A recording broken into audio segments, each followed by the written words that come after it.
श्रीभगवानुवाच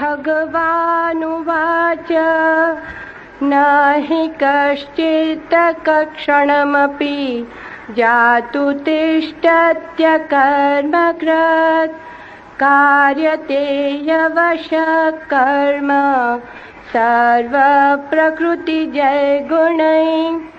क्योंकि कोई भी पुरुष किसी काल में क्षण मात्र भी बिना कर्म किए नहीं रहता है। निस्संदेह सभी पुरुष प्रकृति से उत्पन्न हुए गुणों द्वारा परवश हुए कर्म करते हैं।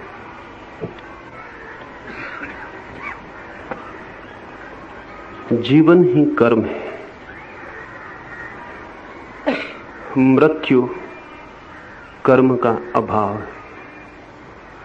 जन्म कर्म का प्रारंभ है, मृत्यु कर्म का अंत है। जीवन में कर्म को रोकना असंभव है। ठीक से समझें तो जीवन और कर्म पर्यायवाची हैं, एक ही अर्थ है उनका। इसलिए जीते जी कर्म चलेगा ही। इस संबंध में मनुष्य की कोई स्वतंत्रता नहीं है।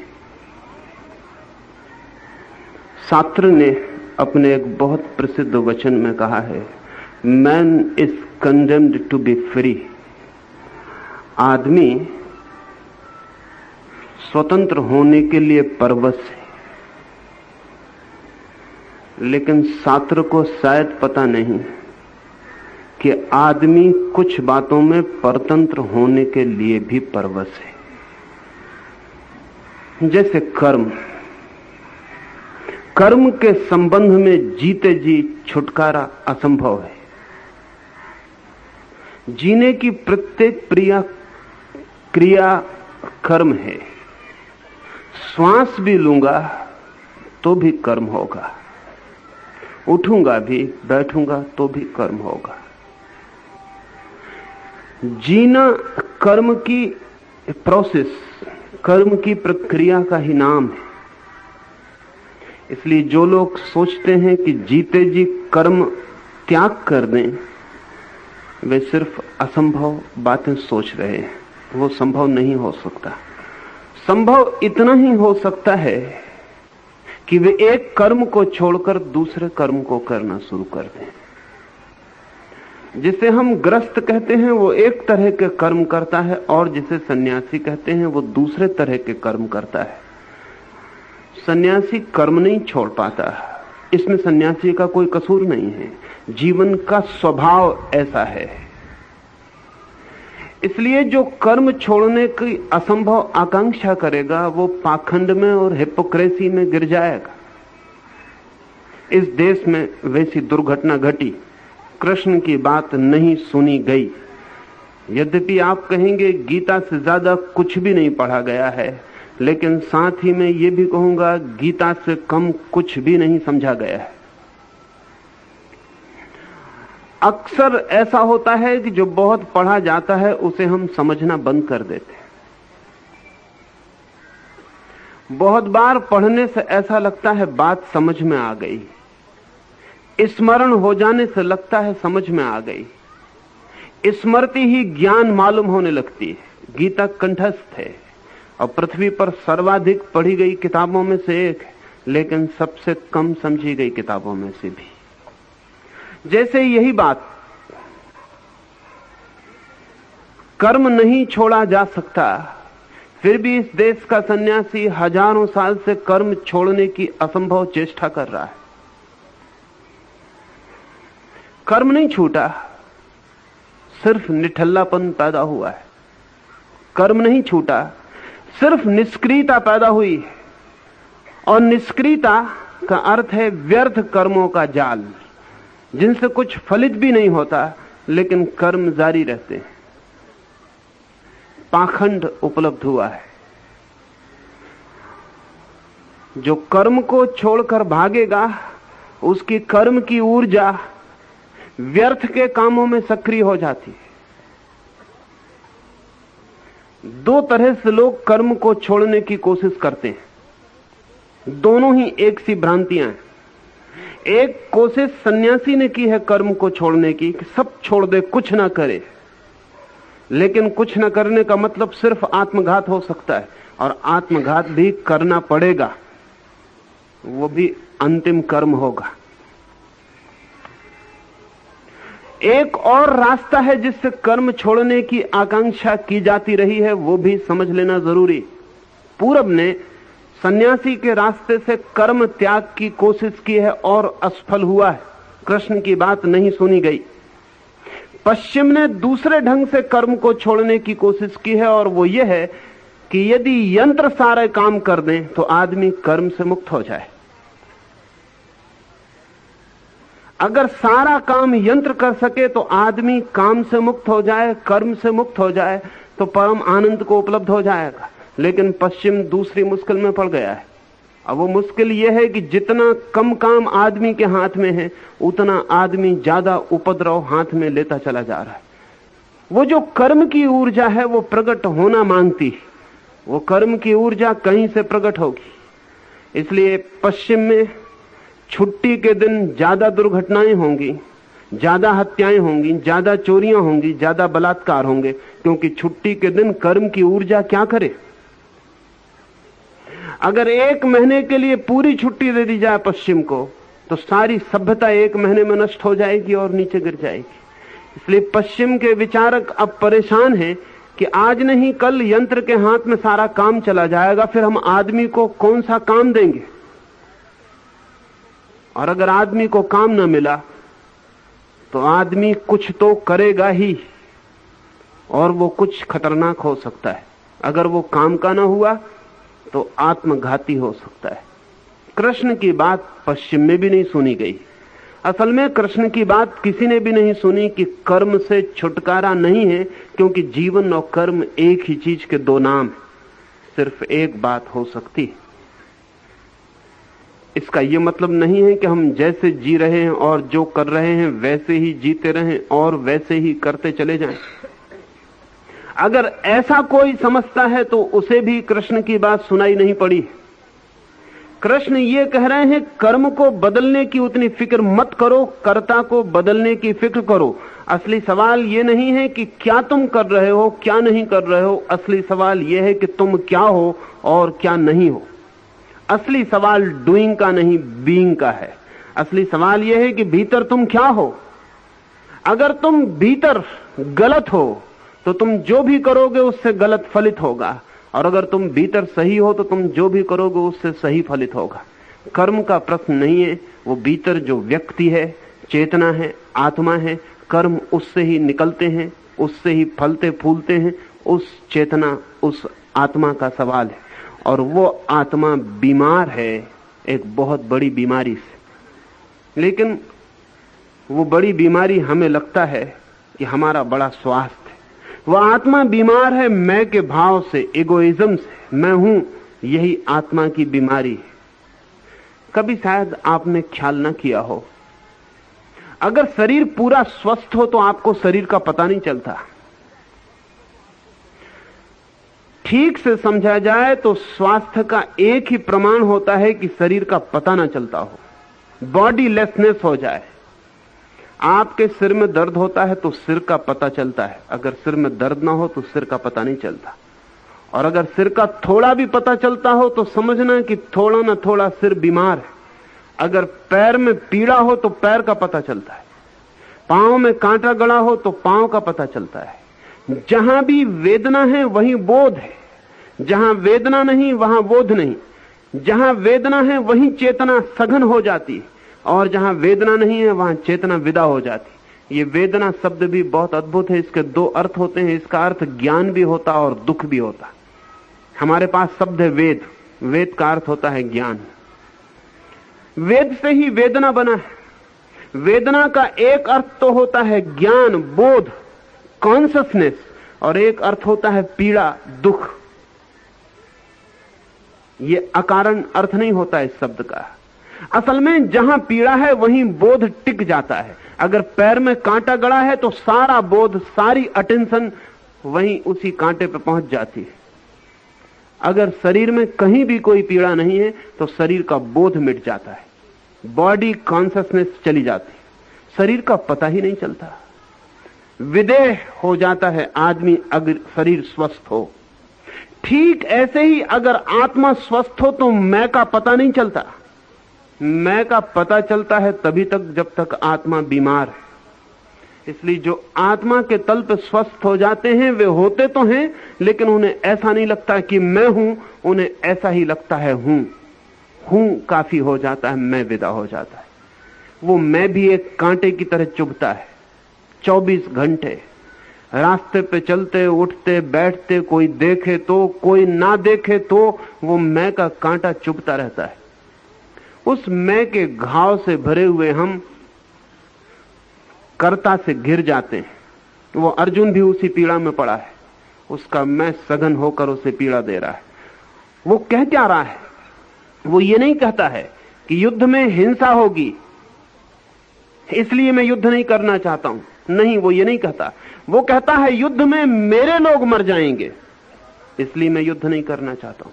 वो कहता है मेरे परिजन, मेरे संबंधी, मेरे मित्र दोनों तरफ युद्ध के लिए आतुर खड़े हैं, सब मेरे हैं और मर जाएंगे। कभी आपने सोचा कि जब मेरा मरता है तो पीड़ा क्यों होती?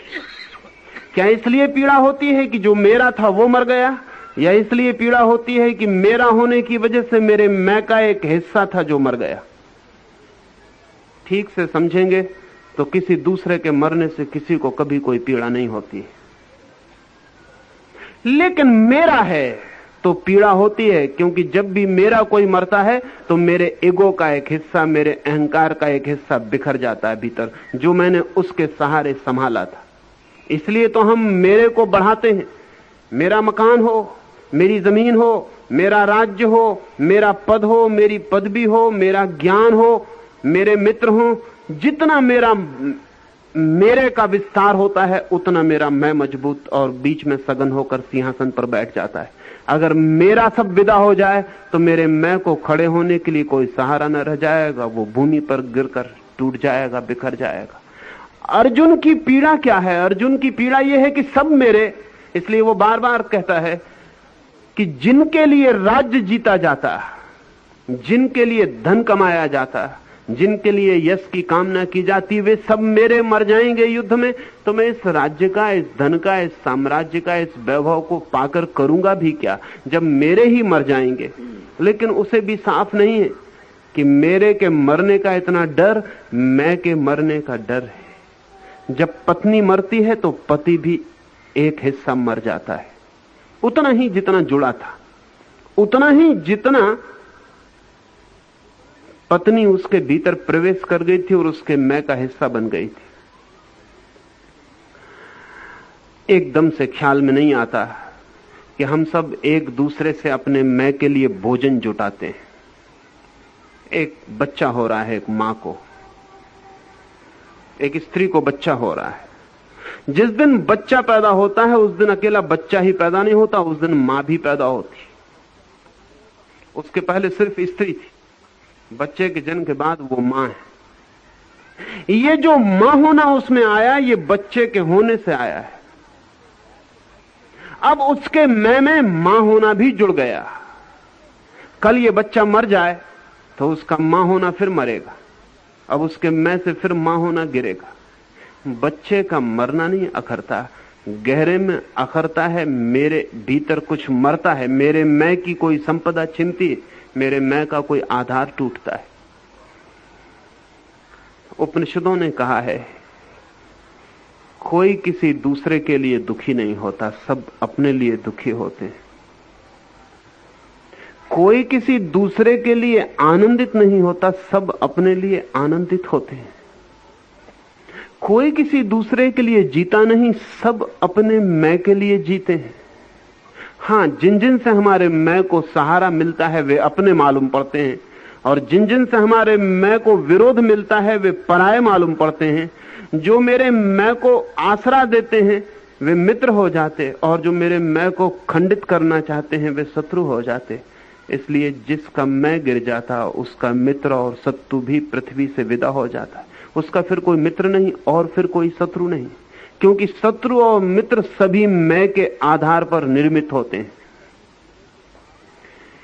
ये जो कृष्ण अर्जुन को कह रहे हैं कि कर्म से भागने का कोई उपाय नहीं, मनुष्य परवश है। कर्म तो करना ही होगा क्योंकि कर्म जीवन है। इस पर इतना जोर इसलिए दे रहे हैं कि अर्जुन को दिखाई पड़ जाए कि असली बदलाहट, असली म्यूटेशन, असली क्रांति कर्म में नहीं, कर्ता में करनी। कर्म नहीं मिटा डालना, कर्ता को विदा कर देना है। वो भीतर से कर्ता विदा हो जाए तो कर्म चलता रहेगा, लेकिन तब कर्म परमात्मा के हाथ में समर्पित होकर चलता है। तब मेरा कोई भी दायित्व, तब मेरा कोई भी बोझ नहीं रह जाता है। इस बात को ही कृष्ण आगे और स्पष्ट करेंगे।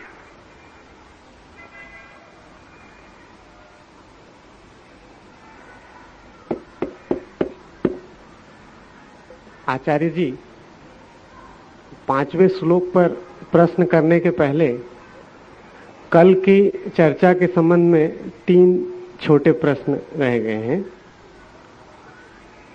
कल आपने कहा कि क्षत्रिय बहिर्मुखी है और ब्राह्मण अंतर्मुखी है और तदनुरूप उनकी साधना में भेद है। कृपया बताएं कि वैश्य और शूद्र को आप किस चित्त कोटि में रखेंगे?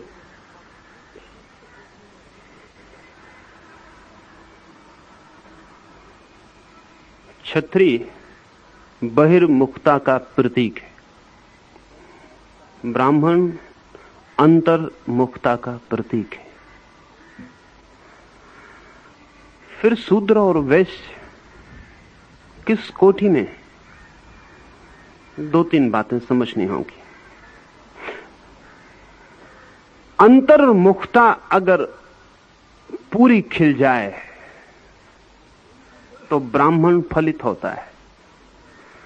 अंतर्मुखता अगर खिले ही नहीं तो शूद्र फलित होता है।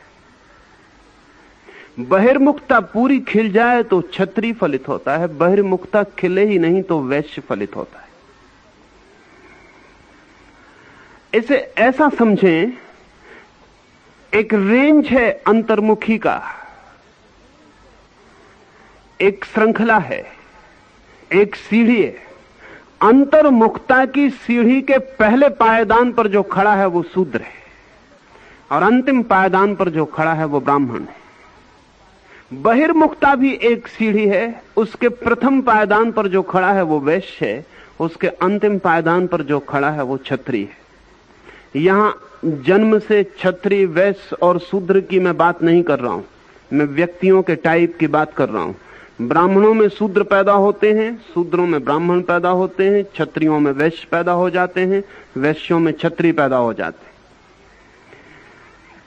यहां मैं जन्मजात वर्ण की बात नहीं कर रहा हूं, यहां मैं वर्ण के मनोवैज्ञानिक तथ्य की बात कर रहा हूं। इसलिए यह भी ध्यान में रखने जैसा है कि ब्राह्मण जब भी नाराज होगा किसी को तो कहेगा शूद्र है तू, और क्षत्रिय जब भी नाराज होगा तो कहेगा बनिया है तू। कभी सोचा? क्षत्रिय की कल्पना में बनिया होना नीचे से नीची बात है, ब्राह्मण की कल्पना में शूद्र होना नीचे से नीची बात है।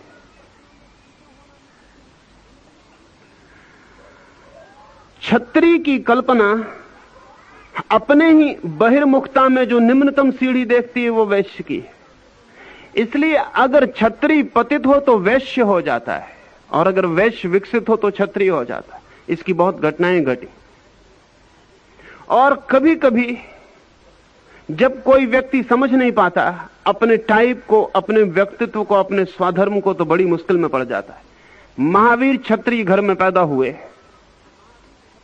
लेकिन वे व्यक्ति अंतर्मुखी थे और उनकी यात्रा ब्राह्मण की थी। बुद्ध क्षत्रिय घर में पैदा हुए, लेकिन वे व्यक्ति ब्राह्मण थे और उनकी यात्रा ब्राह्मण की थी।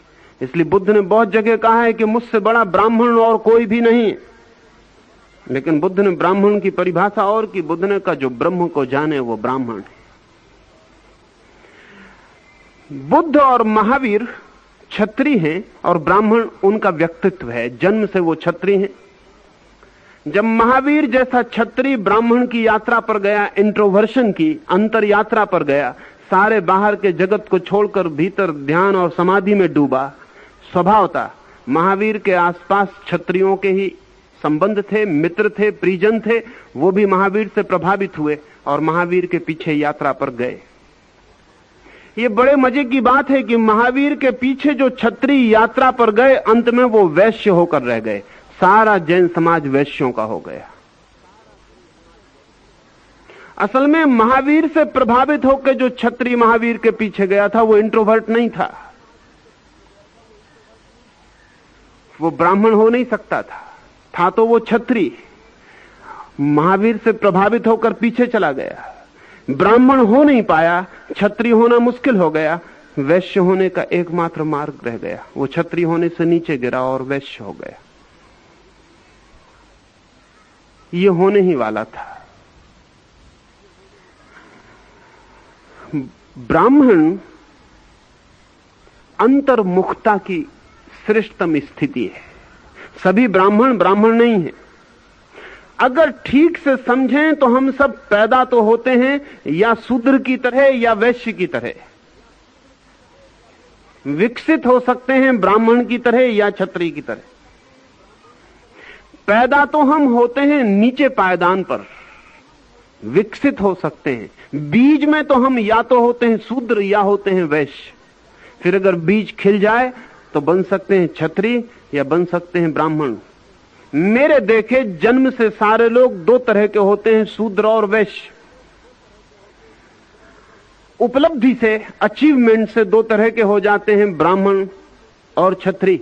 जो विकसित नहीं हो पाते वे पिछली दो कोटियों में रह जाते हैं। वर्ण तो दो ही हैं। अगर सारे लोग विकसित हों तो जगत में दो ही वर्ण होंगे, बहिर्मुखी और अंतर्मुखी। लेकिन जो विकसित नहीं हो पाते वे भी दो वर्ण निर्मित कर जाते हैं, इसलिए चार वर्ण निर्मित हुए। दो जो विकसित हो जाते हैं, दो जो विकसित नहीं रहते और पीछे छूट जाते हैं। क्षत्रिय की आकांक्षा शक्ति की आकांक्षा है, ब्राह्मण की आकांक्षा शांति की आकांक्षा है। क्षत्रिय की आकांक्षा शक्ति की, और अगर क्षत्रिय ना हो पाए, कोई वैश्य रह जाए तो बहुत भयभीत, डरा हुआ, कायर व्यक्तित्व होता है वैश्य का। लेकिन बीज उसके पास क्षत्रिय के हैं, इसलिए शक्ति की आकांक्षा भी नहीं छूटती, लेकिन क्षत्रिय होकर शक्ति को पा भी नहीं सकता। इसलिए वैश्य फिर धन के द्वारा शक्ति को खोजता है। वो धन के द्वारा शक्ति को निर्मित करने की कोशिश करता है। लड़ तो नहीं सकता, युद्ध के मैदान पर नहीं हो सकता, हाथ में तलवार नहीं ले सकता, लेकिन तिजोरी तो ली जा सकती है और तलवारें खरीदी जा सकती है। इसलिए इनडायरेक्टली धन की आकांक्षा शक्ति की आकांक्षा है, परोक्ष, पीछे के रास्ते से, भयभीत रास्ते से। ब्राह्मण होने की आकांक्षा शूद्र में भी है, होगी ही। बीज उसके भीतर है अंतर्मुखता का। अगर वो विकसित हो तो वो पूर्ण अंतर्मुखी यात्रा पर निकल जाएगा। अगर विकसित ना हो तो सिर्फ आलस्य में खड़ा रह जाएगा, बहिर्मुखी हो ना पाएगा, अंतर्मुखी होगा नहीं, तब बीच में खड़ा रह जाएगा। आलस्य, तमस, प्रमाद उसकी जिंदगी हो जाएगी।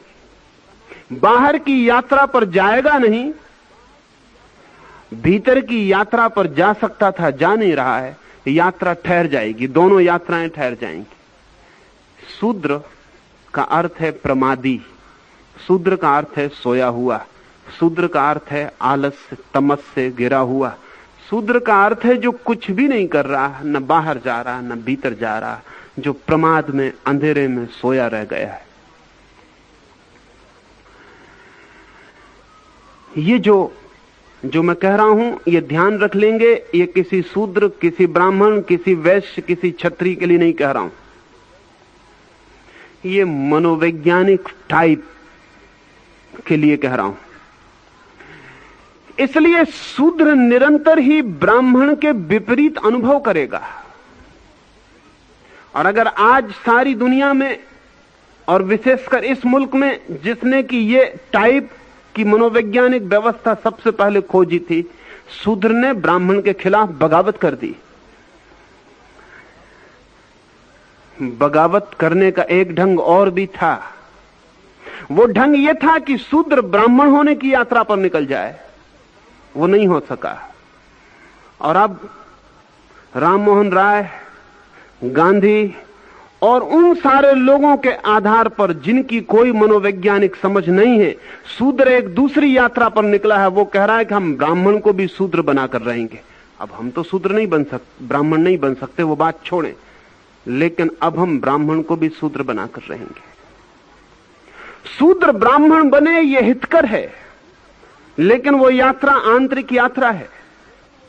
लेकिन शूद्र सिर्फ ब्राह्मण को खींच के शूद्र बनाने की चेष्टा में लग जाए तो वो सिर्फ आत्मघाती बात है। शूद्र आतुर है कि ब्राह्मण और उसके बीच का फासला टूट जाए। फासला टूटना चाहिए, लेकिन वो एक मनोवैज्ञानिक साधना है, वो एक सामाजिक व्यवस्था मात्र नहीं है। और यह भी ध्यान में रखना जरूरी है कि उसी तरह ब्राह्मण भी बहुत बेचैन है कि कहीं फासला न टूट जाए।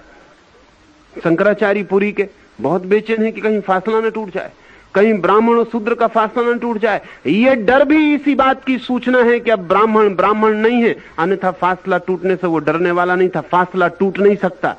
शूद्र बगल में बैठ जाए ब्राह्मण के, इससे फासला नहीं टूटता। शूद्र ब्राह्मण की थाली में बैठ के खा ले, इससे फासला नहीं टूटता। अगर ब्राह्मण असली है तो फासला ऐसे टूटता नहीं, लेकिन अगर ब्राह्मण खुद ही शूद्र है तो फासला तत्काल टूट जाता है। ब्राह्मण डरा हुआ है क्योंकि वो शूद्र हो चुका है करीब करीब, और शूद्र आतुर है कि ब्राह्मण को शूद्र बना के रहे। ये मैं जो कह रहा हूं वो इसलिए कह रहा हूं कि ताकि ये ख्याल आ सके कि भारत की वर्ण की धारणा के पीछे बड़े मनोवैज्ञानिक ख्याल थे।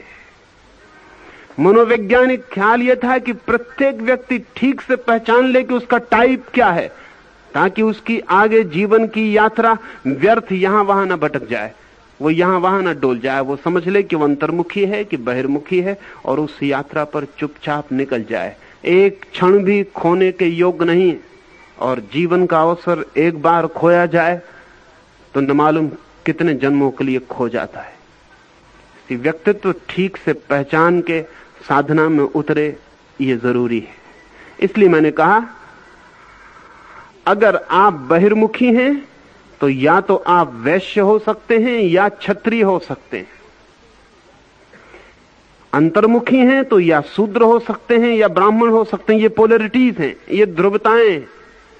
लेकिन शूद्र होना तो प्रकृति से ही हो जाता है, ब्राह्मण होना उपलब्धि है। वैश्य होना प्रकृति से ही हो जाता है, क्षत्रिय होना उपलब्धि है।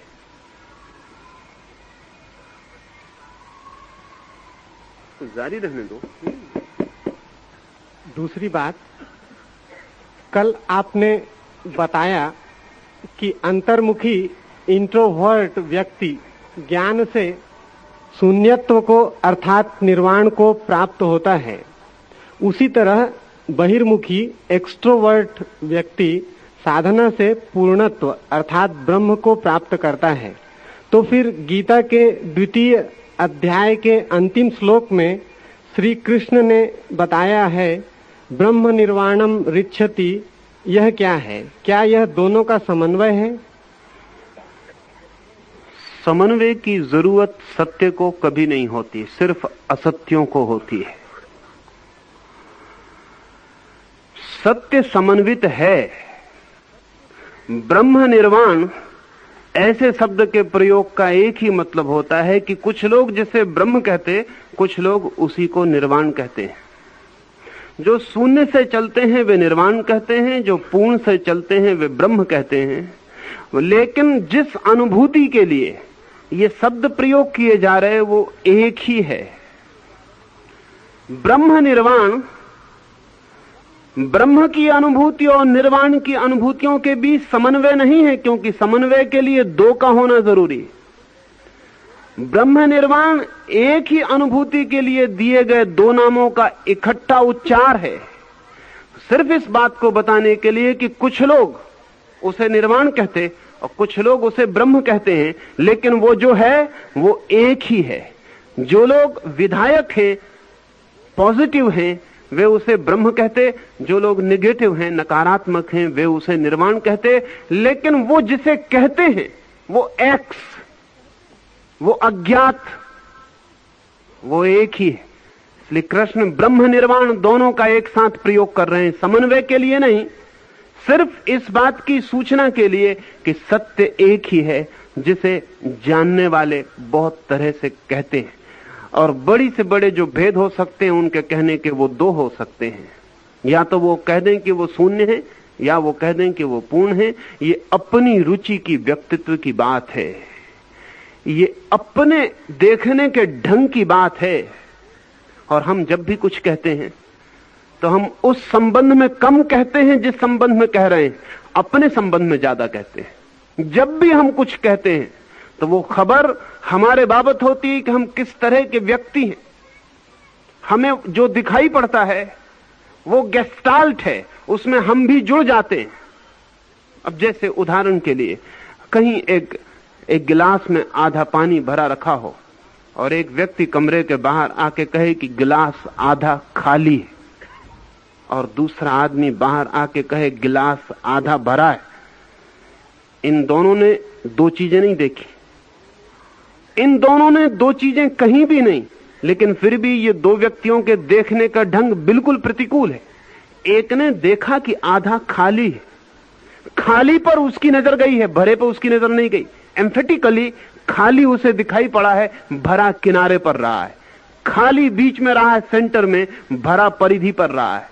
खाली ने उसको पकड़ा है, भरे ने उसे नहीं पकड़ा। दूसरा व्यक्ति कहता है आधा भरा है, भरा उसके बीच में है ध्यान के, खाली बाहर है, परिधि पर है। खाली उसे दिखाई नहीं पड़ा, दिखाई उसे भरा पड़ा है। खाली ने सिर्फ भरे की सीमा बनाई है।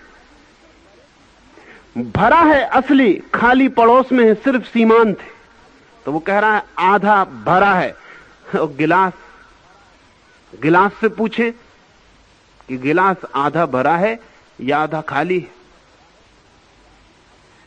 गिलास कुछ भी नहीं कहेगा, क्योंकि गिलास कहेगा ये विवाद पागलपन का है, मैं दोनों हूं,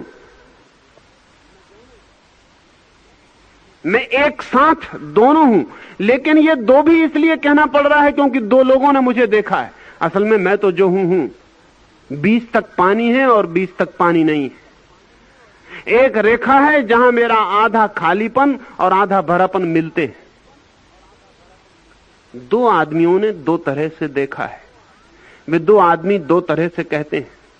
और अगर ये दोनों आदमी बाजार में चले जाएं और ऐसे लोगों के बीच में पहुंच जाएं जिन्होंने कभी आधी भरी और आधी खाली चीज न देखी हो, तो दो संप्रदाय बन जाएंगे उस बाजार में।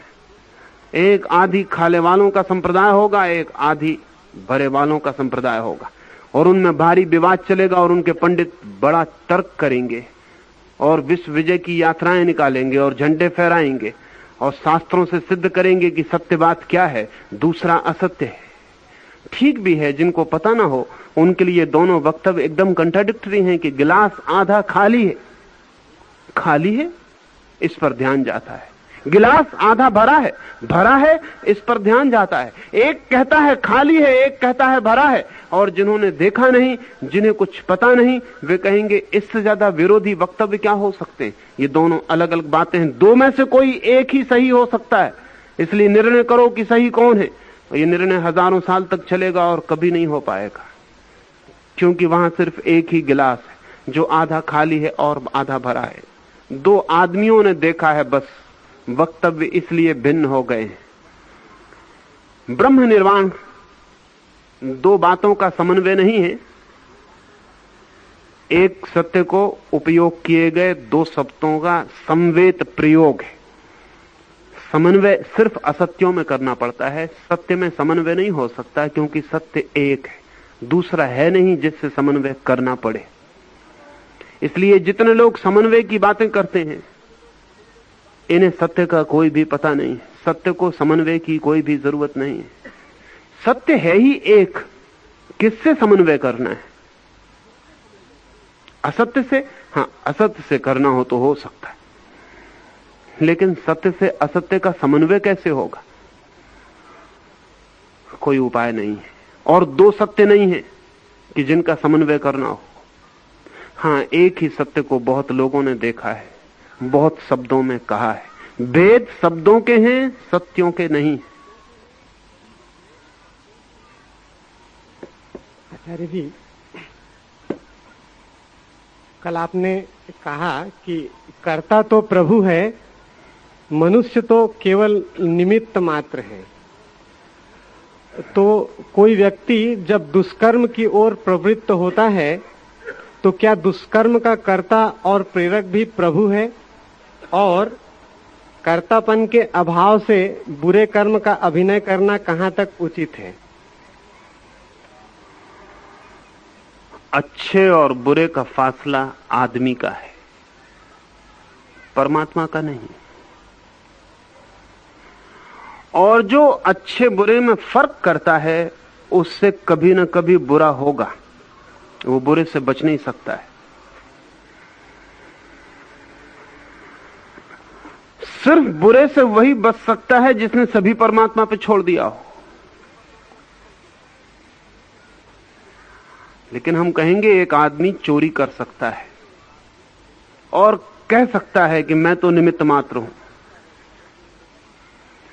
चोरी मैं नहीं करता हूं, परमात्मा करता है, कहे। अड़चन अभी नहीं है।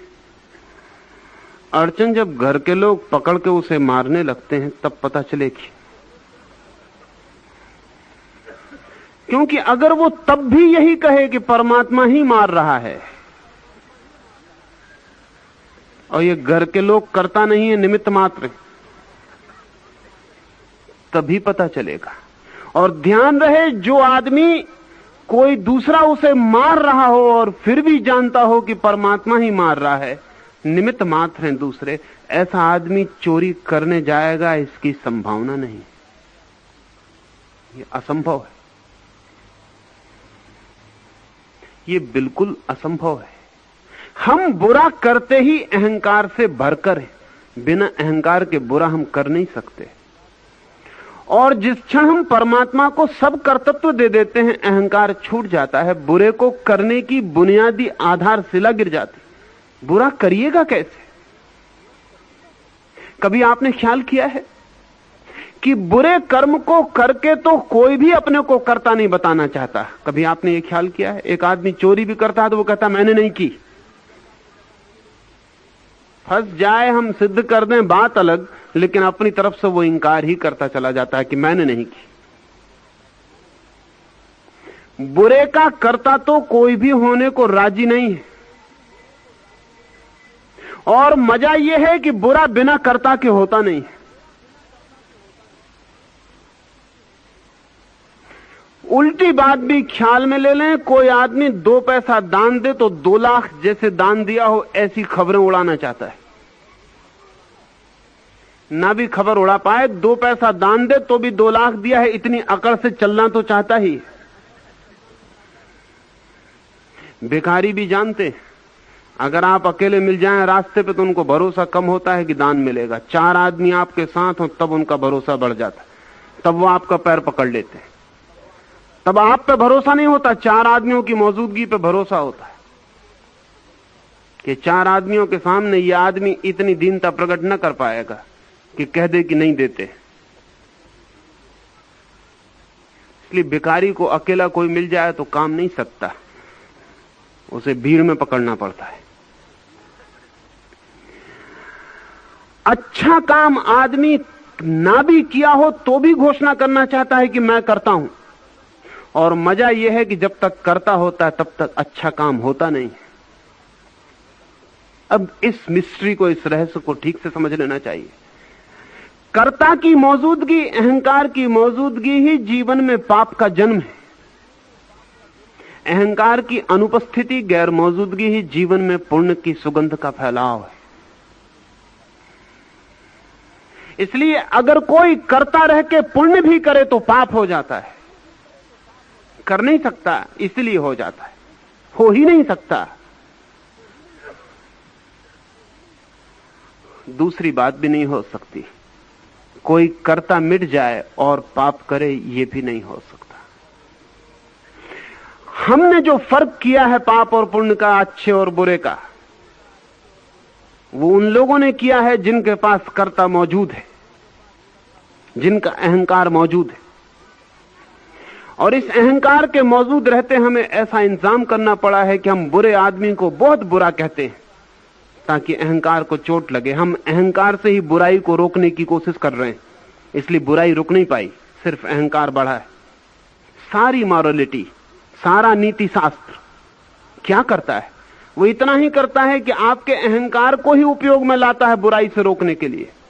बाप अपने बेटे से कहता है ऐसा करोगे तो गांव के लोग क्या कहेंगे। बात गलत है या सही ये सवाल नहीं है, बड़ा सवाल ये है कि गांव के लोग क्या कहेंगे।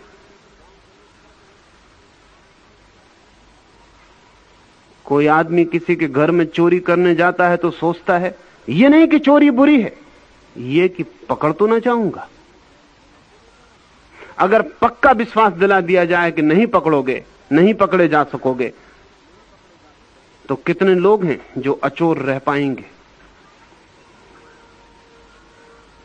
पुलिस वाला चौरस्ते पर ना हो 24 घंटे के लिए, अदालत 24 घंटे के लिए छुट्टी पर चली जाए, कानून 24 घंटे के लिए स्थगित कर दिया जाए, कितने भले लोग भले रह जाएंगे। और 24 घंटे के लिए यह भी तय कर लिया जाए कि जो बुरा करेगा उसे सम्मान मिलेगा और जो अच्छा करेगा उसे अपमान मिलेगा, तब तो और मुश्किल हो जाएगी। नहीं, हम बुरे से नहीं रुके हैं। बुरे से रोकने के लिए भी हमने अहंकार का ही उपयोग किया है कि लोग क्या कहेंगे, इज्जत का क्या होगा, कुल का क्या होगा, वंश का क्या होगा, प्रतिष्ठा, सम्मान, आदर, इसका क्या होगा। इससे हम रोके हुए हैं आदमी को। लेकिन जिस चीज का हम उपयोग कर रहे हैं रोकने के लिए, वही पाप की जड़ है। हम जहर सींच के ही बुराई को मिटाने की कोशिश कर रहे हैं, इसलिए हजारों साल हो गए बुराई मिटती नहीं। सिर्फ जहर सिंचता है और बुराई नए रास्तों से निकल के प्रकट होती है। अच्छे आदमी से भी हम क्या करवाते हैं, उसके भी अहंकार को बल देते हैं। हम कहते हैं तुम्हारे नाम की तख्ती लगा देंगे, मंदिर पर तुम्हारा संगमरमर में नाम खोद देंगे। काम अच्छा है ये सवाल नहीं है, हम तुम्हारे अहंकार के लिए सील मोहर दे देंगे। अच्छा आदमी भी मंदिर बनाने के लिए मंदिर नहीं बनाता, मंदिर में नाम का पत्थर लगाने के लिए मंदिर बनाता है। अच्छे काम के लिए भी हमें जहर को ही सींचना पड़ता है। इसलिए सब मंदिर मस्जिद अगर जहरीले हो गए हैं तो कोई आश्चर्य नहीं है, उनकी जड़ में जहर है, वहां अहंकार खड़ा हुआ है। अच्छाई करवानी हो तो भी अहंकार, बुराई रोकनी हो तो भी अहंकार। कृष्ण कुछ और ही सूत्र कह रहे हैं, वो बहुत अद्भुत है। वो एक अर्थ में कहें कि धर्म का बुनियादी सूत्र है। वो ये कह रहे हैं कि नीति से काम नहीं चलेगा अर्जुन, क्योंकि नीति तो अहंकार पर ही खड़ी होती है। धर्म से काम चलेगा, क्योंकि धर्म कहता है छोड़ो तुम मैं को, परमात्मा को करने दो जो कर रहा है, तुम निमित्त मात्र हो जाओ। हमें डर लगता कि अगर हम निमित्त मात्र हुए तो अब भी चोरी पे निकल जाएंगे। हमें डर लगता है कि अगर हम निमित्त मात्र हुए और हमने कहा अब हम करता नहीं है तो हम अब भी चोरी पर निकल जाएंगे। मैंने सुना है कि एक दफ्तर में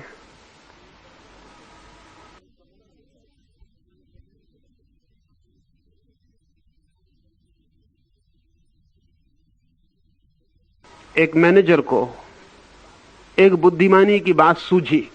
ऐसे आमतौर से मैनेजर्स को बुद्धिमानी की बात नहीं सूझती, या ऐसा हो सकता है कि मैनेजर होते होते तक आदमी को बुद्धि खो देनी पड़ती, या ऐसा हो सकता है कि मैनेजर तक पहुंचने के लिए बुद्धि बिल्कुल ही गैर जरूरी तत्व है या बाधा है।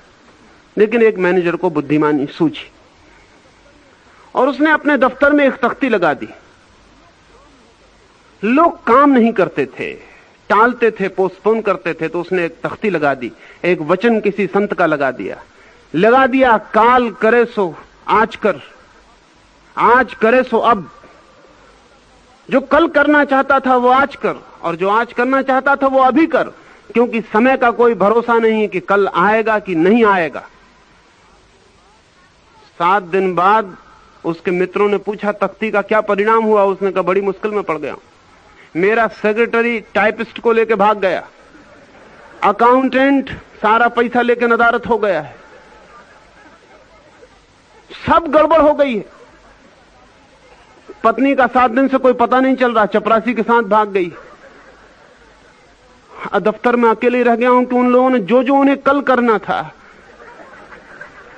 आज ही कर लिया है, और जो आज करना था वो अभी कर लिया है। हमें भी ऐसा लगता है कि अगर हम परमात्मा पे सब छोड़ दें तो फिर तो छूट मिल जाएगी, फिर तो हमें जो भी करना वो हम अभी कर लेंगे। हां, अगर उसको करने के लिए ही निमित्त बन रहे हैं, अगर उसे करने के लिए ही परमात्मा को कर्ता बना रहे हैं तो जरूर ऐसा हो जाएगा। लेकिन जो कुछ करने के लिए निमित्त बन रहा है वो निमित्त बन ही नहीं रहा, और जो कुछ करने के लिए परमात्मा को कर्ता बना रहा है वो परमात्मा को कर्ता बना ही नहीं रहा। योजना तो उसकी अपनी ही है, अहंकार तो अपना ही है, परमात्मा का भी शोषण करना चाह रहा है। नहीं, कृष्ण उसके लिए नहीं कह रहे हैं। कृष्ण कह रहे हैं कि अगर तुम परमात्मा में अपने को छोड़ दो तो छोड़ने के साथ ही अपनी योजनाएं भी छूट जाती, छोड़ने के साथ ही अपनी कामनाएं भी छूट जाती, छोड़ने के साथ ही अपनी वासनाएं भी छूट जाती, छोड़ने के साथ ही अपना भविष्य भी छूट जाता है, छोड़ने के साथ ही हम ही छूट जाते हैं। फिर हम बचते ही नहीं, फिर जो हो। लेकिन हमें डर लगेगा, क्योंकि जो जो होने की हमें करने की इच्छा है वो फौरन दिखाई पड़ेगी कि ये होगा। तब हम कृष्ण को नहीं समझ पा रहे, तब कृष्ण को समझना मुश्किल होगा। जिस दिन कोई व्यक्ति स्वयं को समर्पित करने का साहस जुटाता है, और स्वयं को समर्पित करना बड़े से बड़ा साहस है, उससे बड़ा कोई साहस नहीं, कोई एडवेंचर नहीं, उससे बड़ा कोई दुस्साहस नहीं। स्वयं को छोड़ना परमात्मा के चरणों में आसान बात नहीं है, और जो आदमी स्वयं को छोड़ सकता है वो चोरी नहीं छोड़ पाएगा, ये सोचना भी मुश्किल है। जो स्वयं को ही छोड़ सकता है वो चोरी किसके लिए करेगा? जो स्वयं को छोड़ सकता है हत्या किसके लिए करेगा? जो स्वयं को छोड़ सकता है बेईमानी किसके लिए करेगा? वो उपाय नहीं है। स्वयं को छूटते ही सब छूट जाता है। फिर जो भी हो, कृष्ण कहते हैं वो परमात्मा का, तू निमित्त भर है। निमित्त भर जो है उसे योजना नहीं बनानी, निमित्त भर जो है उसे कामना नहीं करनी। निमित्त की क्या कामना, निमित्त की क्या वासना? कृष्ण का संदेश धार्मिक है, नैतिक नहीं। और नैतिक संदेश भी कोई संदेश होता है? काम चलाओ, कन्वीनियंट होता है। अनीति को किसी तरह रोकने का उपाय हम करते रहते हैं, रुकती नहीं, किसी तरह इंतजाम करते रहते हैं, काम चलाते हैं। धर्म का संदेश काम चलाओ नहीं है। धर्म का संदेश तो जीवन की आमूल क्रांति का संदेश है। जो स्वयं को सब भांति छोड़ देता, उसके जीवन से सब कुछ गिर जाता है जो कल तक था, न बुरा न अच्छा, दोनों गिर जाते। फिर तो परमात्मा ही शेष रह जाता है। फिर जो भी हो उससे अंतर नहीं पड़ता, वो सभी कुछ परमात्मा के लिए समर्पित है। 24 घंटे के लिए भी कभी प्रयोग करके देखें, फिर वासना को उठाना मुश्किल होगा, क्योंकि वासना केवल कर्ता ही उठा सकता है। निमित्त वासना कैसे उठाएगा? फिर यह सोचना मुश्किल होगा कि मैं करोड़ रुपया इकट्ठा कर लूं, क्योंकि मैं हूं कौन, मैं हूं कहां? ये करोड़ रुपया इकट्ठा करने की वासना निमित्त मात्र व्यक्ति में नहीं उठ सकती। सारी वासना का आधार, मूल स्रोत अहंकार है। आप उसको पूछ लेंगे फिर मुश्किल होगा। एक और, अच्छा एक मिनट। कल की चर्चा पर एक छोटा सा प्रश्न और आया है।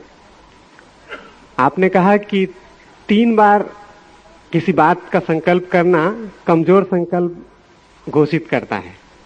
आपके ध्यान में संकल्प 3 बार किया जाता है, तो ये क्या है? और ध्यान साधना से ज्ञान होगा कि ध्यान साधना स्वयं में कर्म है?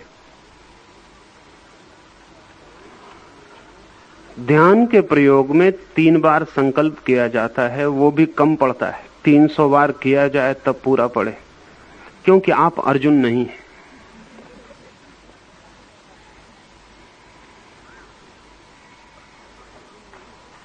आप अर्जुन नहीं।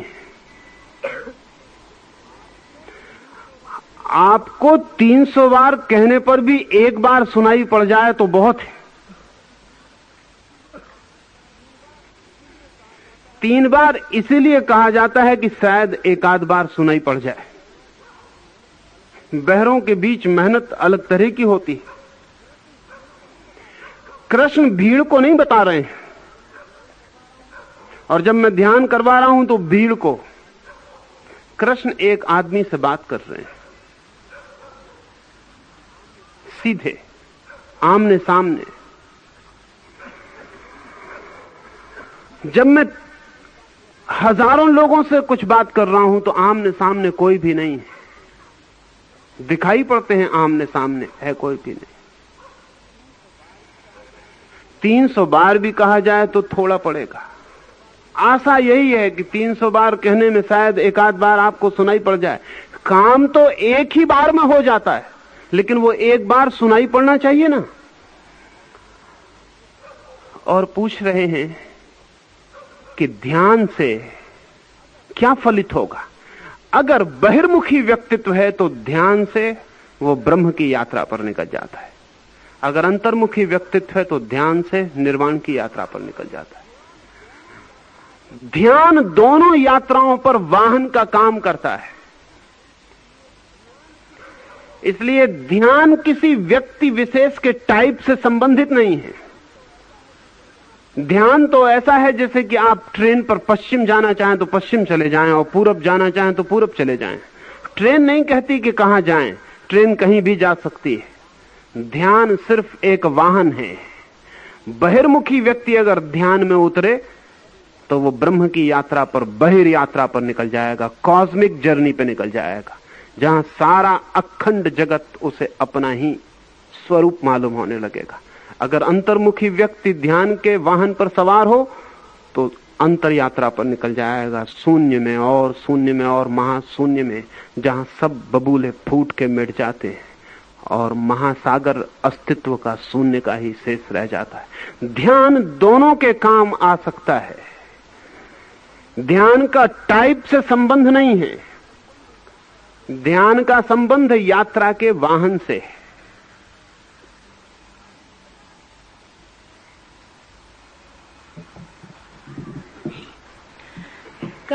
कर्मेन्द्रियाणि संयम्य यः आस्ते मनसा स्मरन् इंद्रियार्थान् विमूढ़ आत्मा मिथ्याचार स उच्यते।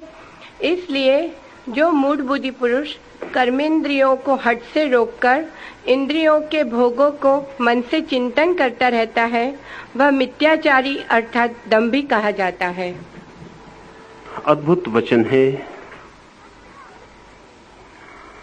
कृष्ण कह रहे हैं कि जो मूढ़ व्यक्ति, मूढ़ ख्याल रखें, जो नासमझ, जो अज्ञानी, इंद्रियों को हठपूर्वक रोककर मन में काम के चिंतन को चलाए चला जाता है, वो दंभ में, पाखंड में, अहंकार में पतित होता है। मूढ़ कहेंगे?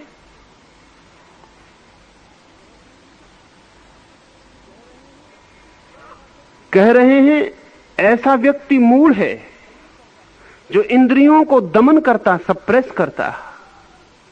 काश फ्राइड को यह वचन गीता का पढ़ने मिल जाता तो फ्राइड के मन में धर्म का जो विरोध था वो न रहता।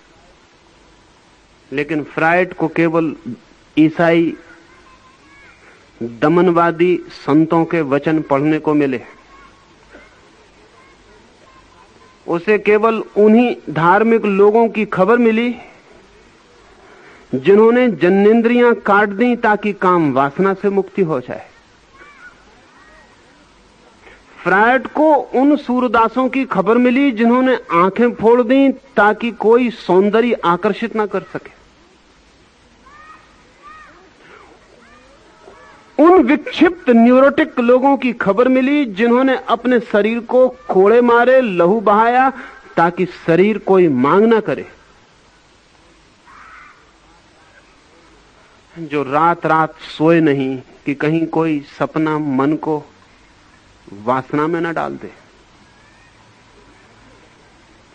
जो भूखे रहे कि कहीं शरीर में शक्ति आए तो कहीं इंद्रियां बगावत न कर दें। स्वभावतः अगर फ्रायड को लगा कि इस तरह का सब धर्म न्यूरोटिक है, पागल है और मनुष्य जाति को विक्षिप्त करने वाला है तो आश्चर्य नहीं। लेकिन कृष्ण का एक वचन भी फ्रायड के मन की सारी ग्रंथियों को खोल देता। कृष्ण कह रहे हैं मूढ़ है वो व्यक्ति फ्रायड से 5000 साल पहले जो अपनी इंद्रियों को दबाता है, क्योंकि इंद्रियों को दबाने से मन नहीं दबता बल्कि इंद्रियों को दबाने से मन और प्रबल होता है।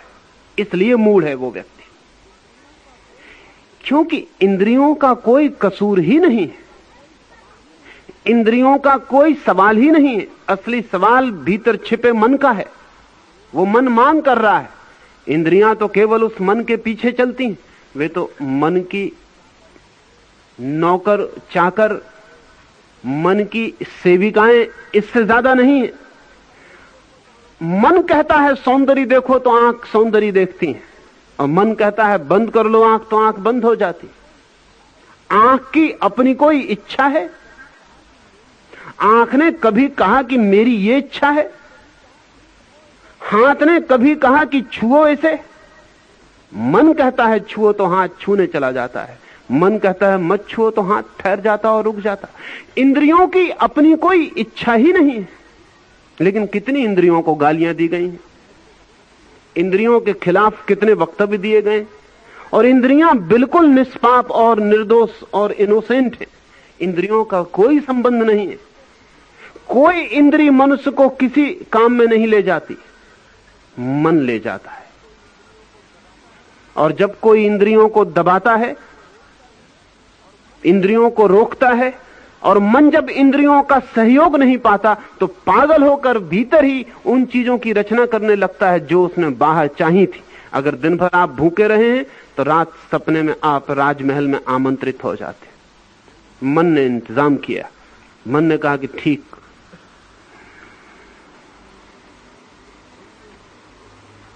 मन ने जिस स्त्री जिस पुरुष के प्रति दिन में अपने को रोका, रात सपने में मन नहीं रोक पाता। खुद फ्रायड ने अपने एक पत्र में लिखा है, और फ्रायड जानता है, खुद लिखा है, कोई 45 साल की उम्र में लिखा गया पत्र है। एक मित्र को लिखा है कि आज मैं रास्ते पे चलते वक्त हैरान हुआ, एक सुंदर स्त्री को देखकर मेरे मन में उसे छूने की इच्छा जगी। फिर मैंने सोचा भी कि मैं कैसा पागल हूं इस उम्र में। और फ्रायड जैसा आदमी जिसने जिंदगी भर सेक्स को समझने की शायद मनुष्य जाति के इतिहास में सर्वाधिक कोशिश की है, जो जानता है कि सेक्स क्या है, जो जानता है वासना क्या है, तो उसने लिखा कि मैंने अपने को रोकना चाहा, लेकिन मैं रोकता भी रहा और मैंने बढ़ के भीड़ में उस स्त्री को छू भी लिया, स्पर्श भी कर लिया। आधे मन से रोकता भी रहा, आधे मन से स्पर्श भी कर लिया, पछताता भी रहा, कामना भी करता रहा। फ्रायड ने लिखा है कि अब भी मेरे भीतर यह संभव है, ये मैंने सोचा ना था। मरते वक्त तक भी संभव है। मुर्दा भी अगर थोड़ी बहुत शक्ति बची हो तो उठ के यही कर सकता है। मुर्दों ने तो कभी नहीं किया, लेकिन मुर्दों के साथ करने वाले लोग मिल गए। क्लियोपेट्रा जब मरी और उसको लाश दफना दी गई कब्र में, तो उसकी लाश चोरी चली गई। सुंदर स्त्री थी। 15 दिन बाद उसकी लाश मिली और चिकित्सकों ने कहा कि 15 दिन में हजारों लोगों ने उसकी लाश से संभोग किया है।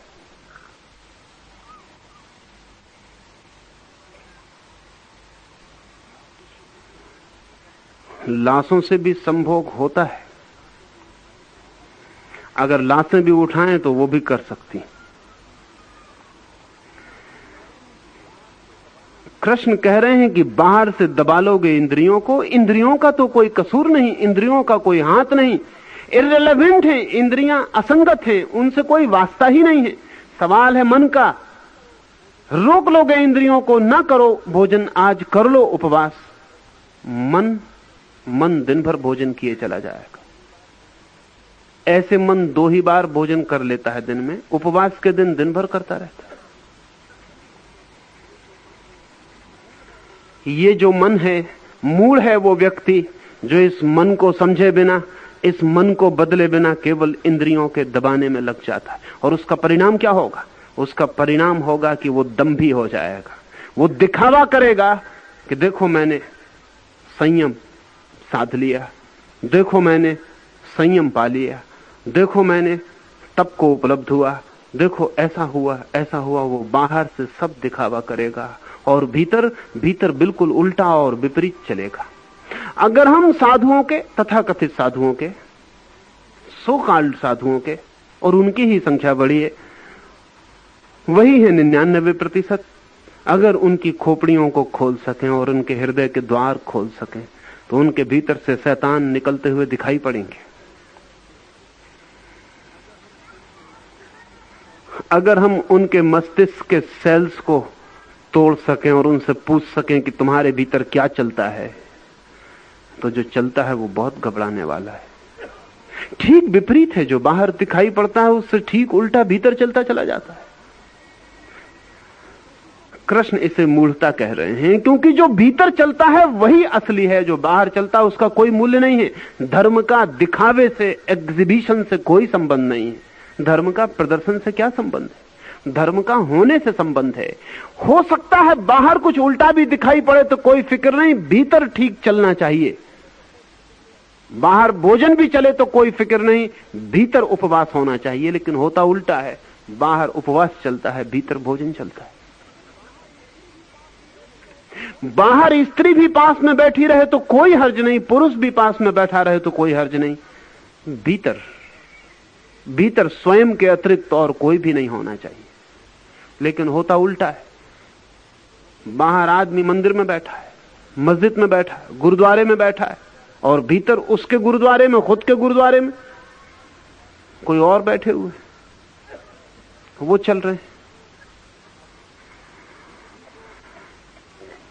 जिंदगी को बदलाहट देनी है तो बाहर से नहीं दी जा सकती।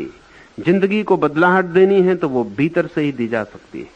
और जो आदमी बाहर से देने में पड़ जाता है वो भूल ही जाता है कि असली काम भीतर है। सवाल इंद्रियों का नहीं, सवाल मन का है, सवाल वृत्ति का है, सवाल वासना का है, सवाल शरीर का जरा भी नहीं है। इसलिए शरीर को कोई कितना ही दबाए और नष्ट करे, मार ही डाले, तो भी कोई फर्क नहीं पड़ता। उसकी प्रेतात्मा भटकेगी उन्हीं वासनाओं में, वो नए जन्म लेगा, नए शरीर ग्रहण करेगा उन्हीं वासनाओं के लिए जिनको छोड़ दिया था पिछले शरीर में। उसकी यात्रा जारी रहेगी। वो अनंत अनंत जन्मों तक वही खोजता रहेगा जो उसका मन खोजना चाहता है। दंभ, पाखंड, धोखा किसको दे रहे हैं हम? दूसरे को दिया भी जा सके, स्वयं को कैसे देंगे? और इसलिए प्रत्येक उस व्यक्ति को जो धर्म की दिशा में उत्सुक होता है, ठीक से समझ लेना चाहिए कि स्वयं को धोखा तो देने नहीं जा रहा है, सेल्फ डिसेप्शन, आत्मवंचना में तो नहीं पड़ रहा है। कृष्ण उसी के लिए कह रहे हैं मूढ़। सोचने जैसा है, कृष्ण जैसा आदमी मूढ़ जैसे शब्द का उपयोग करे। अगर मैं किसी को कह दूं कि तुम मूढ़ हो तो वो लड़ने खड़ा हो जाए।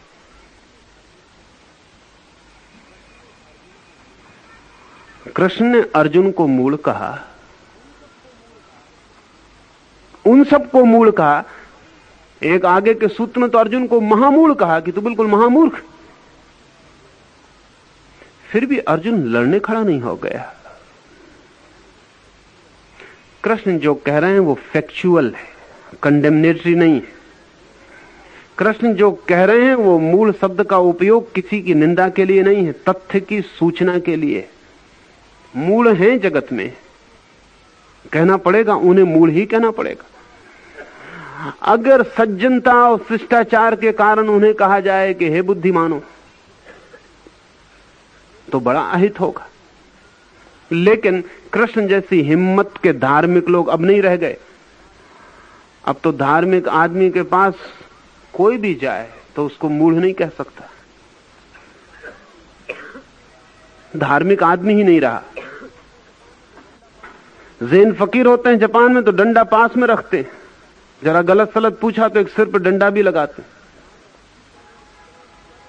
यहां तो किसी से अगर इतना भी कह दो कि गलत पूछ रहे हो तो वो लड़ने को खड़ा हो जाएगा, क्योंकि कोई पूछने की जिज्ञासा भी नहीं है। और सैकड़ों वर्षों से उस हिम्मतवर धार्मिक आदमी का भी तिरोधान हो गया है, जो तथ्य जैसे थे उनको वैसा कहने की हिम्मत रखता था। तो आज किसी को मूढ़ कह दो तो वो कहेगा, करे उन्होंने मूढ़ कह दिया, तो वो आदमी ठीक नहीं है जिसने मूढ़ कह दिया। कृष्ण कह रहे हैं कि मूढ़ हैं वे जो इंद्रियों को दबाते,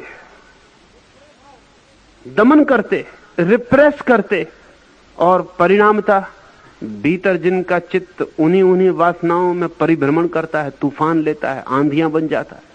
ऐसे व्यक्ति दंभ को, पाखंड को पतित हो जाते हैं। और इस जगत में अज्ञान से भी बुरी चीज पाखंड है। इसलिए उन्होंने कहा कि वो मिथ्या आचरण में, मिथ्यात्व में, फॉल्सिटी में गिर जाते हैं। इस शब्द को भी ठीक से समझ लेना उचित है। मिथ्या किसे कहें? एक तो होता है सत्य, एक होता है असत्य। मिथ्या क्या है? असत्य। मिथ्या का अर्थ असत्य नहीं है। मिथ्या का अर्थ है दोनों के बीच में, जो है तो असत्य और सत्य जैसा दिखाई पड़ता है। मिथ्या मिडिल टर्म है। कृष्ण कह रहे हैं ऐसे लोग असत्य में पड़ते हैं, ये नहीं कह रहे, वो कह रहे हैं ऐसे लोग मिथ्या में पड़ जाते हैं।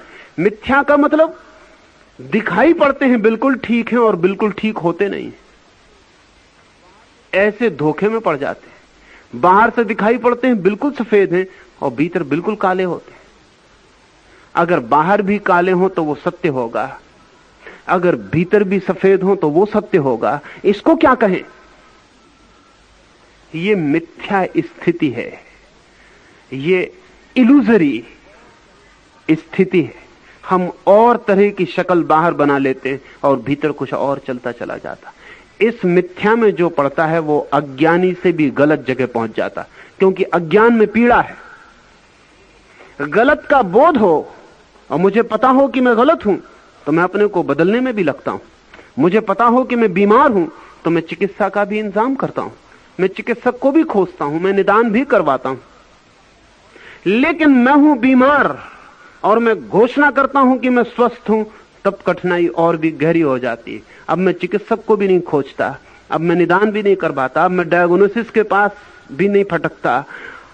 अब तो मैं स्वस्थ होने की घोषणा किए चला जाता हूं और भीतर बीमार होता चला जाता हूं। भीतर होती है बीमारी, बाहर होता है स्वास्थ्य का दिखावा। तब आदमी सबसे ज्यादा जटिल उलझाव में पड़ जाता है। मिथ्यात्व मनुष्य के जीवन में सबसे बड़ी जटिलता पैदा कर देता है। तो कृष्ण कहते हैं ऐसा आदमी अंततः बहुत जटिल और कॉम्प्लेक्स हो जाता है। करता कुछ, होता कुछ, जानता कुछ, मानता कुछ, दिखलाता कुछ, देखता कुछ, सब उसका व्यस्त हो जाता है। वो आदमी अपने ही भीतर दो हिस्सों में कट जाता है। मनोविज्ञान की भाषा में कहें तो वैसा आदमी सीजोफ्रेनिक, सीजायड हो जाता है। दो हिस्से हो जाते हैं उसके और दो तरह जीने लगता है, डबल बाइंड। उसके दोनों दाएं बाएं पैर उल्टे चलने लगते हैं, उसकी एक आंख इधर और एक आंख उधर देखने लगती है, उसका सब इनर अलाइनमेंट टूट जाता है। बाईं आंख इस तरफ देखती, दाईं आंख इस तरफ देखती, बायां पैर इस तरफ चलता है, दायां पैर उस तरफ चलता है। सब उसके भीतर की हार्मनी, उसके भीतर का सामंजस्य, तारतम्य सब टूट जाता है। ऐसे व्यक्ति को मिथ्या में गिरा हुआ व्यक्ति कहते हैं, जिसका इनर अलाइनमेंट, जिसकी भीतर ट्यूनिंग, जिसके भीतर का सब सुर संगम अस्त व्यस्त हो जाता, जिसके भीतर आग जलती और बाहर से जो कपकपी दिखाता है कि मुझे सर्दी लग रही, जिसके भीतर क्रोध जलता, ओंठ पे मुस्कुराहट होती कि मैं बड़ा प्रसन्न हूं, जिसके भीतर वासना होती और बाहर त्याग होता कि मैं सन्यासी हूं, जिसके बाहर भीतर ऐसा भेद पड़ जाता, ऐसा व्यक्ति अपने जीवन के अवसर को, जिससे एक महासंगीत उपलब्ध हो सकता था, उसे गंवा देता और मिथ्या में गिर जाता है। मिथ्या रोग है, सिजोफ्रेनिया। मिथ्या का मतलब खंड खंड चित्त, स्वविरोध में बटा हुआ व्यक्तित्व, डिसइंटीग्रेटेड। कृष्ण क्यों अर्जुन को ऐसा कह रहे हैं, इसकी चर्चा उठाने की क्या जरूरत है। लेकिन कृष्ण इसे सीधा नहीं कह रहे हैं। वह ऐसा नहीं कह रहे हैं कि अर्जुन तू मिथ्या हो गया है, वह ऐसा नहीं कह रहे हैं। कृष्ण बहुत कुशल मनोवैज्ञानिक है, जैसा मैंने कल कहा। वह ऐसा नहीं कह रहे हैं कि अर्जुन तू मिथ्या हो गया है।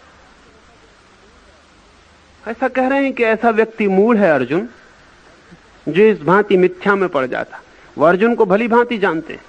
वो व्यक्तित्व उसका भीतर से एक्सट्रोवर्ट है, बहिर्मुखी है, क्षत्रिय है। तलवार के अतिरिक्त उसने कुछ जाना नहीं। उसकी आत्मा अगर कभी भी चमकेगी तो तलवार की झलक ही उससे निकलने वाली है। उसके प्राणों को अगर उघाड़ा जाएगा तो उसके प्राणों में युद्ध का स्वर ही बजने वाला है। उसके प्राणों को अगर खोला जाएगा तो उसके भीतर से हम एक योद्धा को ही पाएंगे। लेकिन बातें वो पैसिफिस्ट की कर रहा है, बर्ट्रैंड रसल जैसी कर रहा है। आदमी है वो अर्जुन और बात कर रहा है बर्ट्रैंड रसल जैसी। मिथ्या में पड़ रहा है अर्जुन। अगर ये अर्जुन भाग जाए छोड़कर तो ये दिक्कत में पड़ेगा। इसको फिर अपनी इंद्रियों को दबाना पड़ेगा और इसके मन में यही सब उपद्रव चलेगा। इसलिए कृष्ण बड़े इशारे से, सीधा नहीं कह रहे हैं। और बहुत बार सीधी कही गई बात सुनी नहीं जाती। मैंने भी बहुत बार अनुभव किया। कोई व्यक्ति सीधा आ जाता है पूछने, साथ में उसके दो मित्र आ जाते हैं, तो मैं निरंतर जान के हैरान हुआ हूं कि जो व्यक्ति सीधा सवाल पूछता है वो कम समझ पाता है। वो दो लोग जो साथ में चुपचाप बैठे रहते हैं, पूछने नहीं आते, वो ज्यादा समझ के जाते हैं। क्योंकि जो आदमी सीधा सवाल पूछता है वो बहुत कॉन्शियस हो जाता है, बहुत ईगो से भर जाता है। उसका सवाल है और जब उसे समझाया जा रहा होता है तब वो समझने की कोशिश में कम और नए सवाल के चिंतन में ज्यादा होता है। जब उससे कहा जा रहा है तब वो उसके खिलाफ और पक्ष विपक्ष में सोचता हुआ होता है। वो पूरा का पूरा डूब नहीं पाता। लेकिन दो लोग शांत पास बैठे, न उनका सवाल है न ही उनका कोई सवाल है। वो बाहर हैं, वो परिधि पर हैं, वो चुपचाप मौजूद हैं, वो ऑब्जर्वर्स हैं। उनके मन में ज्यादा शीघ्रता से चली जाती है बात। कृष्ण अर्जुन को सीधा नहीं कह रहे हैं कि तू मिथ्या में पड़ रहा है, क्योंकि हो सकता है ऐसा कहने से अहंकार मजबूत हो जाए और अर्जुन कहे मिथ्या में, कभी नहीं, मैं और मिथ्या में आप कैसी बात करते हैं। समझाना फिर मुश्किल होता चला जाए। कृष्ण कहते हैं मिथ्या में पड़ जाता है ऐसा व्यक्ति जिसकी इंद्रियों को दबा लेता जो, और भीतर जिसका मन रूपांतरित नहीं होता। तो मन जाता पश्चिम, इंद्रियां हो जाती पूरब, फिर उसके भीतर का सब संगीत टूट जाता है। ऐसा व्यक्ति रुग्ण, डिसीज्ड हो जाता है। और करीब करीब सारे लोग ऐसे हैं। इसलिए जीवन में फिर कोई आनंद, फिर कोई सुवास, कोई संगीत अनुभव नहीं होता है। आचार्य जी,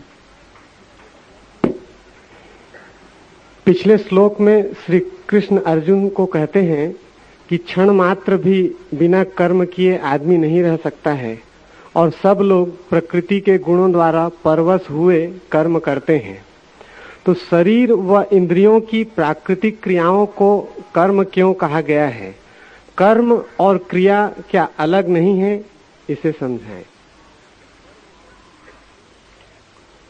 कर्म और क्रिया गहरे में अलग नहीं, ऊपर से अलग दिखाई पड़ते हैं। अब जैसे मैं सो भी जाऊं तो भी शरीर पचाने का काम करता रहेगा, खून बनाने का काम करता रहेगा, हड्डियां निर्मित होती रहेंगी, पुराने सेल मरते रहेंगे, निकलते रहेंगे, नए सेल बनते रहेंगे। रात मैं सोया रहूंगा, क्रिया जारी रहेगी। उसको हम कर्म ना कह सकेंगे क्योंकि मैं तो बिल्कुल भी नहीं था, अहंकार को तो मौका नहीं था। असल में जिस क्रिया से हम अहंकार को जोड़ने में सफल हो जाते हैं उसको कर्म कहने लगते हैं, और जिस क्रिया में हम अहंकार को नहीं जोड़ पाते उसको हम क्रिया कहते हैं, उसको हम फिर कर्म नहीं कहते। लेकिन गहरे में कोई भी क्रिया मात्र क्रिया नहीं है, क्रिया भी कर्म है। ये क्यों? ऐसा क्यों? क्योंकि रात जब मैं सो रहा हूं या मुझे बेहोश कर दिया गया, समझ लें कि मुझे मार्फिया दे दिया गया, अब मैं बिल्कुल बेहोश पड़ा हूं तो भी तो खून अपना काम करेगा, हड्डियां अपना काम करेंगी, पेट अपना काम करेगा, श्वास चलती रहेगी, फेफड़े फुफ्फस अपना काम करेंगे, सब काम जारी रहेगा। मैं तो बिल्कुल बेहोश हूं। तो इसको कैसे कर्म से जोड़ा जा सकता है? इसलिए जोड़ना पड़ेगा, इसलिए जोड़ना जरूरी है कि मेरे जीने की आकांक्षा, लस्ट फॉर लिविंग, जीवेशना मेरी गहरी से गहरी बेहोशी में भी मौजूद है, और मेरी जीवेशना के कारण ही ये सारी क्रियाएं चलती हैं। अगर मेरी जीवेशना छूट जाए तो स्वस्थ शरीर भी इसी वक्त बंद हो जाएगा। अगर मेरे जीने की इच्छा तत्काल छूट जाए तो सारी क्रियाएं तत्काल बंद हो जाएंगी। गहरे में मेरा ही अचेतन, मेरा ही अनकॉन्शियस मेरी क्रियाओं को भी चला रहा है, मैं ही चला रहा हूं। लेकिन चूंकि अचेतन मन में अहंकार का कोई भाव नहीं है, इसलिए मैं उनको कर्म नहीं कहता। आप रात सो रहे हैं, गहरी नींद में पड़े, हम इतने लोग हैं यहां, हम सारे लोग यहीं सो जाएं, और फिर कोई आदमी जोर से आके चिल्लाए राम, तो हजारों लोगों में कोई नहीं सुनेगा, सब सोए रहेंगे। राम भर करवट लेगा और कहेगा कि कौन रात डिस्टर्ब कर रहा है, कौन परेशान कर रहा है, किसने नाम लिया। इतने लोग सो रहे हैं, किसी ने नहीं सुना, लेकिन जिसका नाम राम था, क्या नींद में भी वो सुन रहा था कि मेरा नाम लिया जा रहा, मेरा नाम राम है? नींद के गहरे में भी इतना उसे पता है कि मैं राम।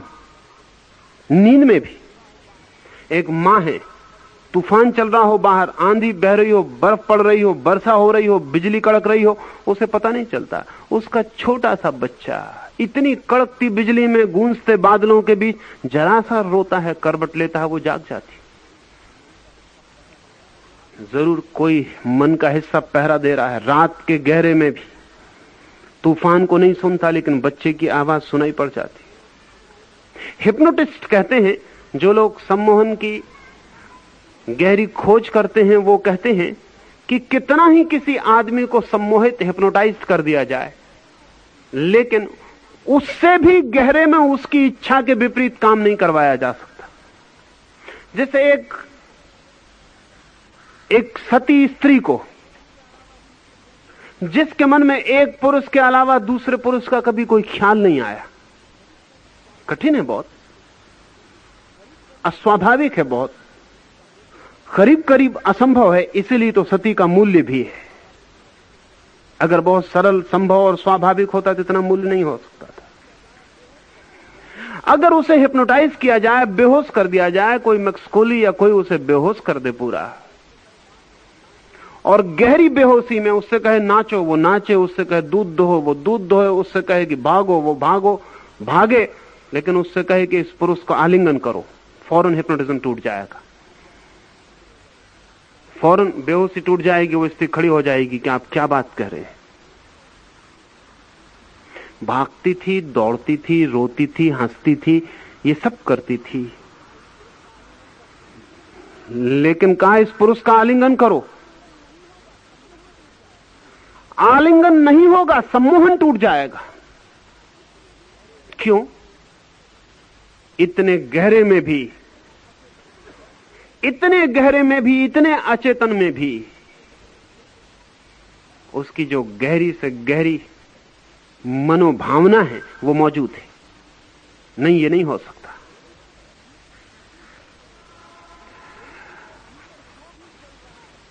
मनुष्य के भीतर जो भी चल रहा है उसमें हमारा सहारा है।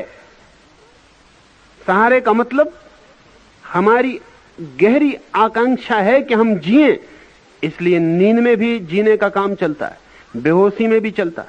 मैं एक स्त्री को देखने गया जो 9 महीने से बेहोश कोमा में पड़ी थी, और चिकित्सक कह रहे थे कि वो 3 साल तक बेहोश पड़ी रहेगी, ठीक नहीं हो सकेगी, लेकिन ऐसी ही बेहोश पड़ी रहेगी। ऐसी इंजेक्शन से दवाएं और भोजन और ये सब दिया जाता रहेगा, कभी मर जाएगी। लेकिन बड़े हैरानी की बात है कि वो 9 महीने से बेहोश पड़ी है। तो मैंने कहा कि और जब जीने की अब कोई लौटने की आशा ही नहीं है, फिर क्या कारण होगा? उन्होंने कहा हम कुछ भी नहीं कह सकते, लेकिन मनस्विद कहेगा कि जीने की आकांक्षा अभी भी, गहरे में जीवेषणा, अचेतन से अचेतन में जीवेषणा अभी भी है। वो जीवेषणा चलाया जा रही। अब पूछें कि ये जीवेषणा किसकी? ये जीवेषणा अगर हमारी ही हो तो शायद कभी कभी हम चूक भी जाएं। ये जीवेषणा परमात्मा की ही है, अन्यथा हम चूक जाएं कभी कभी। इसलिए जो भी गहरा हिस्से हैं जीवन के, वो हम पर नहीं छोड़े गए हैं, वो हमारे कर्म नहीं, हमारी क्रियाएं बन गए। जैसे अगर आपको श्वास लेना आपके ही हाथ में हो कि आप श्वास लें तो लें, ना लें तो ना लें, जैसे पैर का चलना चले तो चले, ना चले तो ना चले, ऐसा अगर श्वास लेना भी आपके हाथ में हो तो आदमी दिन में 10-20 दफे मर जाए, जरा चूके और मरे। तो आपके हाथ में जो बिल्कुल व्यर्थ की बातें हैं, जिनके हेर फेर से कोई खास फर्क नहीं पड़ता, वही दिखाई पड़ती। बाकी सब महत्वपूर्ण गहरी जीवन धारा के हाथ में, परमात्मा के हाथ में, वो आपके हाथ में नहीं है। नहीं तो आप तो कई दफे भूल चूक कर जाएं। भूल गए 2 मिनट श्वास न ली, 10 रुपए का नोट खो गया, 10 मिनट भूल गए, श्वास न ली। पत्नी गुस्से में आ गई, भूल गए, 2 मिनट हृदय न धड़काया, गए नहीं। उसकी आपके चेतन मन पर वो निर्भर नहीं है, अचेतन पर निर्भर है। और अचेतन एक तरफ आपसे जुड़ा है और एक तरफ परमात्मा से जुड़ा है। अचेतन एक तरफ आपसे जुड़ा है और दूसरी तरफ गहरे में परमात्मा से जुड़ा है। इसलिए जब हम कहते हैं परमात्मा सृष्टा है, क्रिएटर है, तो उसका यह मतलब नहीं होता जैसा कि लोग समझ लेते हैं। मानने वाले भी और न मानने वाले भी दोनों ही गलत समझते हैं। उसका यह मतलब नहीं कि किसी तिथि तारीख में किसी मुहूर्त को देखकर परमात्मा ने दुनिया बना दी, उसका यह मतलब नहीं। मानने वाले भी ऐसी समझते हैं, विरोध करने वाला भी ऐसी समझते हैं, वो दोनों ही एक से ना समझ। परमात्मा सृष्टा है, उसका मतलब केवल इतना ही है कि इस क्षण भी उसकी शक्ति ही सृजन कर रही है और जीवन को चला रही। इस क्षण भी, अभी भी वही है, गहरे में वही निर्मित करता। अगर सागर में लहर उठती तो वो उसी की लहर है, अगर हवाओं में आंधी आती तो वो उसी की आंधी है, अगर प्राणों में जीवन आता तो वो उसी का जीवन है, अगर मस्तिष्क के जड़ सेल्स में बुद्धि चमकती तो वो उसी की बुद्धि है। ऐसा नहीं कि किसी इतिहास के किसी क्षण में, जैसा ईसाई कहते हैं कि जीसस से 4004 वर्ष पहले ठीक तिथि कैलेंडर में परमात्मा ने सारी दुनिया बना दी, तो मामला खत्म हो गया, तब से उसकी कोई जरूरत भी नहीं है। एक दफा आर्किटेक्ट मकान बना गया, फिर उसको विदा कर दिया। अब उसको बार बार उसकी क्या जरूरत है बीच में लाने की, वो गया। परमात्मा ऐसा कुछ निर्माण करके चला नहीं गया है। जीवन की सारी प्रक्रिया उसकी ही प्रक्रिया है। एक छोर पर हम यहां चेतन हो गए हैं तो वहां हमको भ्रम पैदा हुआ है कि हम कर रहे हैं। कृष्ण वही कह रहे हैं कि तू कर रहा है ऐसा मानना भर छोड़, कर्म तो होता ही रहेगा, क्रिया तो चलती ही रहेगी। तू अपना भ्रम भर बीच से छोड़ दे कि तू कर रहा है, तब तुझे दिखाई पड़ेगा कि तेरे पीछे, तेरे पार परमात्मा के ही हाथ तेरे हाथों में है, परमात्मा है कि आंख तेरी आंख में है, परमात्मा का ही धड़कन तेरी धड़कन में है, परमात्मा का ही श्वास तेरी श्वास में है। तब रोए रोए में तू अनुभव करेगा वही है, अपने ही नहीं दूसरे के रोए रोए में भी अनुभव करेगा कि वही है। एक बार अहंकार का भ्रम टूटे, एक बार आदमी अहंकार की नींद से जागे तो पाता है कि मैं तो था ही नहीं, जो था वो बहुत गहरा है, मुझसे बहुत गहरा, पहले है मुझसे बहुत पहले, बाद में भी होगा, मेरे बाद भी, मैं भी उसमें हूं,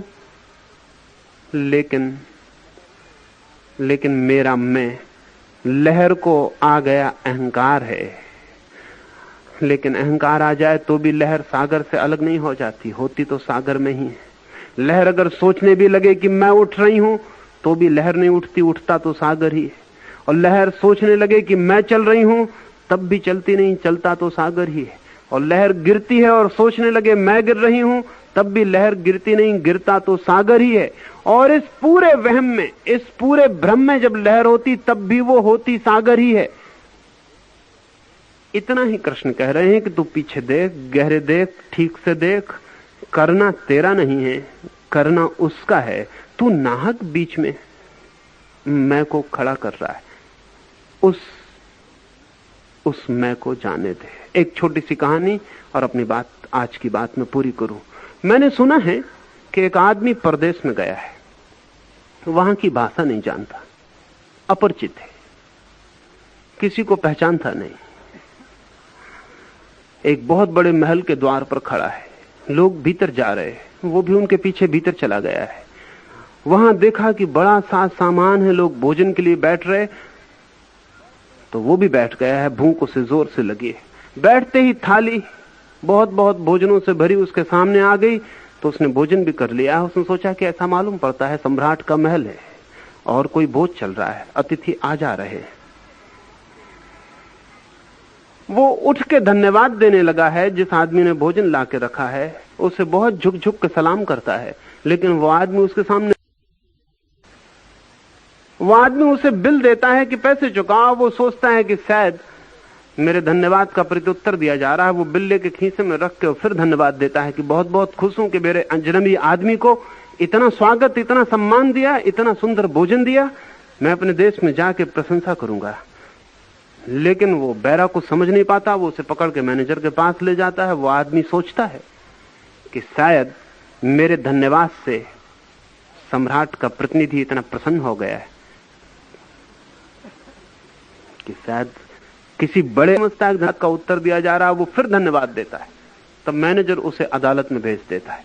तब वो समझता है कि अब मैं सम्राट के सामने ही मौजूद हूं। मजिस्ट्रेट उससे बहुत कहता है कि तुम पैसे चुकाओ, तुम ये क्या बातें करते हो, या तो तुम पागल हो, या किस तरह के आदमी हो।